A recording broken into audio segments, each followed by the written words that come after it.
Monsoon ಕಾಲದಲ್ಲೇ ರಾಜ್ಯಾದ್ಯಂತ deadly dengue ತಾಂಡವಾಡೋದನ್ನ ಮುಂದುವರಿಸ್ತಾ ಇದೆ. ಜಿಲ್ಲೆ ಜಿಲ್ಲೆಗೂ ಕೂಡ ಈ ಹೆಮ್ಮಾರಿಯ ಆರ್ಭಟ ಜಾಸ್ತಿ ಆಗ್ತಾ ಇದೆ. ಮರಣ ತಾಂಡವ ಒಂದ್ ಕಡೆ, ಪುಟ್ಟ ಮಕ್ಕಳೇ ಟಾರ್ಗೆಟ್ ಆಗಿದ್ದಾರೆ. ಇದು ಆರೋಗ್ಯ ಇಲಾಖೆ, ಜಿಲ್ಲಾಡಳಿತದ ನಿದ್ದೆ ನೆಮ್ಮದಿ ಎಲ್ಲವನ್ನ ಕೂಡ ಕಸಿದುಕೊಂಡ್ಬಿಟ್ಟಿದೆ. ಆಸ್ಪತ್ರೆಯ ಹಾಸಿಗೆಗಳಲ್ಲಿ ರೋಗಿಗಳು ನರಳಾಡೋದು ಕೂಡ ಸರ್ವೇ ಸಾಮಾನ್ಯವಾಗಿ ಕಂಡು ಬರ್ತಾ ಇದೆ. ಬಹುತೇಕ ಆಸ್ಪತ್ರೆಗಳು ಮಕ್ಕಳಿಂದ ಫ್ಲಡೆಡ್ ಆಗಿದೆ.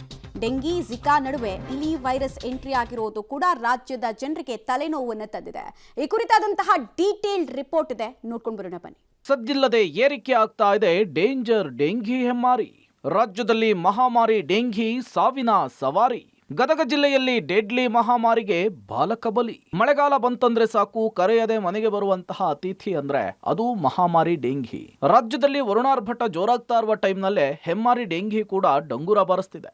ಸದ್ದಿಲ್ಲದೆ ಹಾರಾಡ್ತಾ ಇರುವ ಮಾರಿ ಸೊಳ್ಳೆ ರಕ್ತವನ್ನ ಹೀರಿ ಸಾವಿನ ಸವಾರಿ ಮಾಡ್ತಿದೆ. ರೆಕ್ಕೆ ಬಡಿದು ಮರಣ ಕೇಕಿಯನ್ನ ಹಾಕಿ ತಾಂಡವವಾಡ್ತಿದೆ. ಆಸ್ಪತ್ರೆ ಹಾಸಿಗೆಯ ಮೇಲೆ ಡೆಂಗಿ ಪೀಡಿತರು ವಿಲವಿಲ ಅಂತ ಒದ್ದಾಡ್ತಿದ್ದಾರೆ. ಮಕ್ಕಳನ್ನೇ ಟಾರ್ಗೆಟ್ ಮಾಡಿ ಮುನ್ನುಗ್ತಾ ಇರುವ ಮಹಾಮಾರಿ ಡೆಂಗಿ ಗಲ್ಲಿ ಗಲ್ಲಿಯಲ್ಲಿ, ಏರಿಯಾದಲ್ಲೂ ಕೂಡ ಸೈಲೆಂಟ್ ಆಗಿ ಕೇಕೆ ಹಾಕ್ತಾ ದಂಡಯಾತ್ರೆ ಹೊರಟಿದೆ. ದಿನೇ ದಿನೇ ಹಾವಳಿ ಹೆಚ್ಚಾಗ್ತಿದೆ. ಡೆಂಗ್ಯೂ ನರ್ತನಕ್ಕೆ ಒಂದೆಡೆ ಬಲಿಯಾಗ್ತಾ ಇದ್ರೆ, ಮರಣ ಮೃದಂಗ ಬಾರಿಸ್ತಾ ಇರುವ ಡೆಡ್ಲಿ ಡೆಂಗಿಗೆ ಗದಗದಲ್ಲಿ ಪುಟ್ಟ ಬಾಲಕ ಬಲಿಯಾಗಿದ್ದಾನೆ. ಗದಗ ತಾಲೂಕಿನ ಶಿರುಂಜಾ ಗ್ರಾಮದ 5 ವರ್ಷದ ಬಾಲಕ ಚಿರಾಯಿ ಹೊಸ್ಮನಿ ಮಹಾಮಾರಿಗೆ ಬಲಿಯಾಗಿದ್ದಾನೆ. ಕಳೆದ 1 ವಾರ ಜ್ವರದಿಂದ ಬಾಲಕ ಬಳಲ್ತಾ ಇದ್ದ. ಮೊದಲು ಜ್ವರ ಬಂದ ಸಂದರ್ಭದಲ್ಲಿ ಶಿರಹಟ್ಟಿ ಆಸ್ಪತ್ರೆಯಲ್ಲಿ ಚಿಕಿತ್ಸೆಗೆ ಅಂತ ಶಿಫ್ಟ್ ಮಾಡಲಾಗಿತ್ತು. ಹೆಚ್ಚಿನ ಚಿಕಿತ್ಸೆಗೆ ಗದಗದ ಜಿಮ್ಸ್ ಆಸ್ಪತ್ರೆಗೆ ದಾಖಲಿಸಿ ಚಿಕಿತ್ಸೆ ಕೊಡಿಸಲಾಗಿದೆ. ಜ್ವರದ ಪ್ರಮಾಣ ಹೆಚ್ಚಾಗ್ತಾ ಇದ್ದಂತೆ ಹೆಚ್ಚಿನ ಚಿಕಿತ್ಸೆಗೆ ದಾತ್ವಾಡ SDM ಆಸ್ಪತ್ರೆಗೆ ದಾಖಲು ಮಾಡಲಾಗಿತ್ತು. ಅಲ್ಲಿಯೂ ಚಿಕಿತ್ಸೆ ಫಲಿಸದೆ ಇವತ್ತು ಬಾಲಕ ಚಿರಾಯಿ ಸಾವನ್ನಪ್ಪಿದ್ದಾನೆ. ಗದಗ ಜಿಲ್ಲೆಯಲ್ಲಿ ಒಟ್ಟು 49 ಡೆಂಗ್ಯೂ ಪ್ರಕರಣಗಳಿದ್ದು, ಅದರಲ್ಲಿ 10 ಪ್ರಕರಣಗಳು ಆಕ್ಟಿವ್ ಆಗಿದೆ. ಮಹಾಮಾರಿ ಡೆಂಗ್ಯೂ ಕೂಡ ಗದಗ ಜಿಲ್ಲೆಯಲ್ಲಿ ರಣಕೇಕೆ ಹಾಕ್ತಾ ಇದೆ. ಡೆಂಗ್ಯೂ ಪ್ರಕರಣ ಗದಗ ಜಿಲ್ಲೆಯಲ್ಲಿ ದಿನದಿಂದ ದಿನಕ್ಕೆ ಹೆಚ್ಚಾಗ್ತಾ ಇದೆ. 5 ವರ್ಷದ ಬಾಲಕ ಗದಗ ಜಿಲ್ಲೆಯಲ್ಲಿ ಡೆಂಗ್ಯೂಗೆ ಮೊದಲ ಬಲಿಯಾಗಿದ್ದಾನೆ. ಒಟ್ಟು 49 ಡೆಂಗ್ಯೂ ಪ್ರಕರಣಗಳು ಪತ್ತೆಯಾಗಿದ್ದು, ಸದ್ಯದ ಮಟ್ಟಿಗೆ 10 ಪ್ರಕರಣಗಳು ಆಕ್ಟಿವ್ ಆಗಿದೆ. 5 ವರ್ಷದ ಬಾಲಕ ಮೃತಪಟ್ಟಿದ್ದರಿಂದ ಜಿಲ್ಲೆಯ ಜನರಲ್ಲಿ ಮತ್ತಷ್ಟು ಆತಂಕ ಮನೆ ಮಾಡಿದೆ ಅಂತಲೇ ಹೇಳ್ಬೋದು. ಹಾಸನದಲ್ಲಿ ಡೆಡ್ಲಿ ಡೆಂಗಿಗೆ ಮತ್ತೊಂದು ಬಲಿ. ಇತ್ತ ಹಾಸನದಲ್ಲಿ ಡೆಂಗಿ ಮರಣ ತಾಂಡವ. ಹಾಸನ ಜಿಲ್ಲೆಯಲ್ಲಿ ಡೆಂಗಿ ಹಾವಳಿ ಮಿತಿ ಮೀರಿದೆ. ಶಂಕಿತ ಡೆಂಗಿಗೆ 26 ವರ್ಷದ ಯುವತಿ ಬಲಿಯಾಗಿದ್ದಾಳೆ. ಅರಸೀಕೆರೆ ತಾಲೂಕಿನ ಮುದುಡಿ ತಾಂಡ್ಯದ ಸುಪ್ರೀತಾ ಸಾವನ್ನಪ್ಪಿದ್ದಾಳೆ. 4 ದಿನಗಳ ಹಿಂದೆ ತೀವ್ರ ಜ್ವರದಿಂದ ಬಳಲ್ತಾ ಇದ್ಲು. ಚಿಕಿತ್ಸೆಗೆ ಅಂತ ಜಿಲ್ಲಾಸ್ಪತ್ರೆಗೆ ದಾಖಲಿಸಲಾಗಿತ್ತು. ಅಲ್ಲದೆ ಚಿಕಿತ್ಸೆ ಪಡಿತಾ ಇರುವಾಗಲೇ ಸುಪ್ರೀತಾಗೆ ಬಹು ಅಂಗಾಂಗ ವೈಫಲ್ಯ ಕಾಣಿಸಿಕೊಂಡಿದ್ದು, ಆರೋಗ್ಯದ ಸ್ಥಿತಿ ಗಂಭೀರವಾದ ಕಾರಣ ಹಾಸನದ ಖಾಸಗಿ ಆಸ್ಪತ್ರೆಗೆ ದಾಖಲಿಸಲಾಗಿತ್ತು. ರಾಜಧಾನಿಯಲ್ಲಿ ಡೆಡ್ಲಿ ಹೆಮ್ಮಾರಿ ಉಲ್ಬಣ. ರಾಜಧಾನಿ ಬೆಂಗಳೂರಿನಲ್ಲೂ ಕೂಡ ಡೇಂಜರ್ ಡೆಂಗಿ ಮಾರಿಯ ಹಾವಳಿ ಹೆಚ್ಚಾಗಿದೆ. ದಿನೇ ದಿನೇ ಪ್ರಕರಣಗಳ ಸಂಖ್ಯೆ ಹೆಚ್ಚಳವಾಗ್ತಿದ್ದು, ಇವತ್ತು ವಿಪಕ್ಷ ನಾಯಕ ಆರ್ ಅಶೋಕ್ ಜಯನಗರ ಸಾರ್ವಜನಿಕ ಆಸ್ಪತ್ರೆಗೆ ಭೇಟಿ ಕೊಟ್ಟು ಡೆಂಗ್ಯೂ ಪೀಡಿತರ ಆರೋಗ್ಯವನ್ನು ವಿಚಾರಿಸಿ ವೈದ್ಯರಿಂದ ಮಾಹಿತಿ ಪಡೆದುಕೊಂಡ್ರು. ಭೇಟಿ ಬಳಿಕ ಮಾತನಾಡಿದ ಅಶೋಕ್, ಡೆಂಗ್ಯೂ ಪರೀಕ್ಷೆಯನ್ನ ಉಚಿತವಾಗಿ ಮಾಡುವಂತೆ ಆದೇಶಿಸಿ ಅಂತೇಳಿ ಸರ್ಕಾರಕ್ಕೆ ಆಗ್ರಹಿಸಿದ್ರು. ಜನ ಟೆಸ್ಟ್ ಮಾಡಿಸಿಕೊಳ್ಳದೇ ಇರೋದ್ರಿಂದ ಡೆಂಗ್ಯೂ ಹೆಚ್ಚಾಗ್ತಿದೆ. ಮಕ್ಕಳಿಗೂ ಹಬ್ಬಿ ಬಲಿಯಾಗ್ತಿದ್ದಾರೆ. ಇದನ್ನ ಸರ್ಕಾರ ಗಮನಿಸಬೇಕು ಅಂತೇಳಿ ಒತ್ತಾಯಿಸಿದ್ದಾರೆ. ರಾಜ್ಯದಲ್ಲಿ ಡೆಂಗ್ಯೂ ಮಹಾಮಾರಿಯಂತೆ ಹಬ್ತಾ ಇದೆ. ಇವತ್ತು ಕೂಡ 2 ಮಕ್ಕಳು ಸತ್ತಿರೋವಂಥದ್ದು ಒಂದು ರೀತಿ ಕರುಣಾಜನಕ ಪರಿಸ್ಥಿತಿಯನ್ನು ನಾವು ನೋಡ್ತಾ ಇದ್ದೀವಿ. ಸ್ಯಾಂಪಲ್ ಟೆಸ್ಟ್ ಮಾಡಿದ ಸ್ಯಾಂಪಲ್ಸಲ್ಲಿ ಅಂದರೆ 100 ಚೆಕ್ ಮಾಡಿದ್ರೆ 13ರಿಂದ 14 ಜನಕ್ಕೆ ಈ ಡೆಂಗ್ಯೂ ಕನ್ಫರ್ಮ್ ಆಗ್ತಾ ಇದೆ. ಇಷ್ಟೆಲ್ಲ ಆದರೂ ಕೂಡ ಇದಕ್ಕೆ ಒಂದು ಟಾಸ್ಕ್ ಫೋರ್ಸ್ ಮಾಡಬೇಕಾಗಿತ್ತು. ಎರಡನೇದು ನಾನು ಹೇಳೋವಂಥದ್ದು ಭಾಳ ಪ್ರಮುಖವಾಗಿ ನಾನು ಸರ್ಕಾರಕ್ಕೆ ಕೂಡಲೇ ನೀವು ಟೆಸ್ಟಿಂಗನ್ನು ಫ್ರೀ ಮಾಡಿ. ಯಾವ ರೀತಿ ಕೋವಿಡ್ ಗೈಡ್ಲೈನ್ಸಲ್ಲಿ ನಾವು ಟೆಸ್ಟಿಂಗನ್ನು ಫ್ರೀ ಮಾಡಿ ಅದನ್ನು. ಅವಾಗ ಯಾರು ಬಡವರಿದ್ದಾರೆ ಪಾಪ ಟೆಸ್ಟ್ ಮಾಡ್ಕೊಳಕ್ಕೂ 1000 ರೂಪಾಯಿವರೆಗೂ ತೊಗೊತಾರೆ.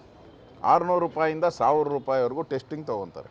ಡೆಂಗಿ ಜ್ವರ ಎದುರಿಸಲು ರಾಜ್ಯ ಸರ್ಕಾರ ವಿಫಲವಾಗಿದೆ ಅಂತೇಳಿ ಸಂಸದ ಬೊಮ್ಮಾಯಿ ಟೀಕಿಸಿದ್ದಾರೆ. ಇತ್ತ ಕೇಂದ್ರ ಸಚಿವೆ ಶೋಭಾ ಕರಂದ್ಲಾಜೆ ಆರೋಗ್ಯ ಇಲಾಖೆ ನಿದ್ರೆಗೆ ಜಾರಿದೆ ಅಂತ ಆಕ್ರೋಶ ವ್ಯಕ್ತಪಡಿಸಿದ್ದಾರೆ. ಮುಂಜಾಗ್ರತೆ ಕ್ರಮವನ್ನ ಆರೋಗ್ಯ ಇಲಾಖೆ ತಗೋಬೇಕಾಗಿತ್ತು, ಡಾಕ್ಟರ್ಗಳು ತಗೋಬೇಕಾಗಿತ್ತು, DHಗಳು ತಗೋಬೇಕಾಗಿತ್ತು. ಆದರೆ ಅದು ಯಾವುದೂ ಮುಂಜಾಗ್ರತೆ ಕ್ರಮ ತೆಗೆದುಕೊಂಡಿಲ್ಲ. ಅದಕ್ಕೆ ಒಂದು ಜಾಗೃತಿ ಮೂಡಿಸುವಂಥದ್ದು, ಔಷಧಿ ಸಿಂಪಡಿಸುವಂಥ ಒಂದು ವ್ಯಾಪಕ ಅಭಿಯಾನ ಮಾಡಬೇಕಾಯಿತು, ಅದು ಕೂಡ ಮಾಡಿಲ್ಲ. ಬಹಳ ದೊಡ್ಡ ಪ್ರಮಾಣದಲ್ಲಿ ವ್ಯಾಪಕವಾಗಿ ಈ ಬಾರಿ ಆಗಿದೆ. ಒಟ್ಟಾರೆ ಡೆಂಗು ಫೀವರ್ನ ಎದುರಿಸಲು ಈ ಸರ್ಕಾರ ವಿಫಲವಾಗಿದೆ. ಕರ್ನಾಟಕದಲ್ಲಿ ಡೆಂಗ್ಯೂ ಕರ್ನಾಟಕದಲ್ಲಿ ಜೀಕಣು ಬಂದಿದೆ ಅನ್ನುವಂಥ ಮಾಹಿತಿ ಬರ್ತಾ ಇದೆ. ಪ್ರತಿ ಆಸ್ಪತ್ರೆಗಳಲ್ಲಿ ಕೂಡ ಬಹಳ ದೊಡ್ಡ ಪ್ರಮಾಣದಲ್ಲಿ ಜನ ಅಡ್ಮಿಟ್ ಆಗ್ತಾ ಇದ್ದಾರೆ. ಸರ್ಕಾರದ ವ್ಯವಸ್ಥೆ ಇಷ್ಟು ಹದಗೆಟ್ಟಿದೆ, ಆರೋಗ್ಯ ಇಲಾಖೆ ಇಷ್ಟು ನಿದ್ರೆಗೆ ಜಾರಿದೆ. ಡೆಂಘಿ ಝಿಕಾ ವೈರಸ್ ನಡುವೆ ಇಲಿ ಜ್ವರ ಪತ್ತೆ. ಡೆಂಘಿ ಡೆಡ್ಲಿ ಡ್ಯಾನ್ಸ್ ಆಡ್ತಾ ಇರುವಾಗ ಝಿಕಾ ವೈರಸ್ ಪತ್ತೆಯಾಗಿದೆ. ಶಿವಮೊಗ್ಗದಲ್ಲಿ ಝಿಕಾಗೆ ವೃದ್ಧರೊಬ್ಬರು ಬಲಿಯಾಗಿದ್ರು. ಇದರ ನಡುವೆ ಈಗ ಇಲಿ ಜ್ವರ ಎಂಟ್ರಿ ಆಗಿದೆ. ಹಾವೇರಿಯ 12 ವರ್ಷದ ಬಾಲಕನಲ್ಲಿ ಇಲಿ ಜ್ವರ ಪತ್ತೆಯಾಗಿದ್ದು ಸದ್ಯ ಜಿಲ್ಲಾಸ್ಪತ್ರೆಯಲ್ಲಿ ಬಾಲಕನಿಗೆ ಚಿಕಿತ್ಸೆ ಕೊಡಿಸಲಾಗ್ತಿದೆ. ಹಾವೇರಿಯಲ್ಲಿ ಮತ್ತೊಂದು ವೈರಸ್ ಪತ್ತೆಯಾಗಿರುವಂಥದ್ದು. ಅದರಲ್ಲೂ ಸಹ ನಾವು ನೋಡ್ತಾ ಇರ್ಬೋದು, ಈಗ ಹಾವೇರಿಯ ಜಿಲ್ಲಾಸ್ಪತ್ರೆಯಲ್ಲಿ ಸುಮಾರು ಏನು ಕಳೆದ 1 ತಿಂಗಳಿಂದ ಈ ಡೆಂಗು ವಾರ್ಡನ್ನು ಸಪ್ರೇಟಾಗಿ ಮಾಡಲಾಗಿದೆ. 12 ವರ್ಷದಿಂದ ಅಂದರೆ 16 ವರ್ಷದ ಒಳಗಿನ ಮಕ್ಕಳು ಕೂಡ ಅಧಿಕ ಸಂಖ್ಯೆಯಲ್ಲಿ ಡೆಂಗು ಜ್ವರದಿಂದ ಬಳಲ್ತಾ ಇದ್ದಾರೆ. ಆದರೆ ಈಗ ಹಾವೇರಿ ಜಿಲ್ಲೆಯಲ್ಲಿ ಮತ್ತೊಂದು ವೈರಸ್ನ ಕಾಟ ಹೆಚ್ಚಾಗಿದೆ ಅಂತಲೇ ಹೇಳ್ಬೋದು. ಅದರಲ್ಲೂ ಸಹ ಈಗ ಇಲಿ ಜ್ವರ ಪತ್ತೆಯಾಗಿರುವಂಥದ್ದು ನಾವು ನೋಡ್ತಾ ಇರ್ಬೋದು ಮಕ್ಕಳಲ್ಲಿ. ಅಂದರೆ ಈಗ ಮಳೆಯ ಪ್ರಮಾಣ ಕಡಿಮೆ ಆಗಿರೋ ಹಿನ್ನೆಲೆಯಲ್ಲಿ ಅಧಿಕ ಪ್ರಮಾಣದ ಗ್ರಾಮೀಣ ಪ್ರದೇಶದಲ್ಲಿ ಸೊಳ್ಳೆಗಳ ಕಾಟ ಹೆಚ್ಚಾಗಿರುವಂಥ ಹಿನ್ನೆಲೆಯಲ್ಲಿ ಡೆಂಗು ಒಂದು ಕಡೆ ಮಹಾಮಾರಿ ಮಕ್ಕಳನ್ನು ಬೆಂಬಿಡದೆ ಕಾಡ್ತಿದೆ ಅಂತಲೇ ಹೇಳ್ಬೋದು. ಈಗ ಹಾವೇರಿ ಜಿಲ್ಲೆಯಲ್ಲಿ ರಾಜ್ಯದಲ್ಲಿಯೇ ಪ್ರಥಮ ಬಾರಿಗೆ ಇಲಿ ಜ್ವರ ಪತ್ತೆಯಾಗಿರುವಂಥದ್ದು ನಾವು ನೋಡ್ತಾ ಇರ್ಬೋದು ದೃಶ್ಯಗಳಲ್ಲಿ. ಅಂದರೆ ಮಗುವಿಗೆ ಅಂದರೆ ಸುತ್ತಮುತ್ತಲು ಮನೆಯ ಸುತ್ತಮುತ್ತಲು ಆಗಿರ್ಬೋದು ಮತ್ತು ಮನೆ ಒಳಗಡೆ ಇಲಿಗಳ ಕಾಟ ಹೆಚ್ಚಾಗಿರೋ ಹಿನ್ನೆಲೆಯಲ್ಲಿ ಇಲಿ ವೈರಸ್ ಅದರಿಂದ ಈಗ ಜ್ವರ ಬಂದಿರುವಂಥದ್ದು. ನಮ್ಮ ಜೊತೆಗೆ ಪೋಷಕರಿದ್ದಾರೆ, ಅವ್ರನ್ನ ಮಾತಾಡ್ಸೋಣ. ಅಮ್ಮ, ಯಾವಾಗ ನಿಮ್ಗೆ ಗೊತ್ತಾಯಿತು ಏನಂತ? ನಮಗೆ ಮೊನ್ನೆ ಸರ್ಕಾರದವ್ರನ್ನೇ ರಕ್ತದ ರಿಪೋರ್ಟ್ನಾಗ ಹೇಳಿಂದ ಗೊತ್ತಾಗೈತೆ ರೀ. ಅಲ್ಲಿವರೆಗೆ ಜಾಂಡೀಸ್ ಅಂದಿದ್ರಿ ಮತ್ತು ಕಣ್ಣು ಸ್ವಲ್ಪ ಹಳದಿನ ಆಗ್ಯಾವು ಅಂತಾರ್ರಿ. ಅದು ಎದ್ರ ಬಗ್ಗೆ ಅನ್ನೋದು ಇನ್ನೂ ಗೊತ್ತಾಗೋದ್ರಿ. ಒಟ್ನಲ್ಲಿ ಡೇಂಜರ್ ಡೆಂಘಿ ಮಾರಕವಾಗಿ ಪರಿಣಮಿಸಿದೆ. ಡೆಡ್ಲಿ ಸೊಳ್ಳೆ ರೆಕ್ಕೆ ಹಾರಿಸುತ್ತಾ ಜಿಲ್ಲೆಗೂ ದಂಡಯಾತ್ರೆ ಹೊರಟಿದೆ.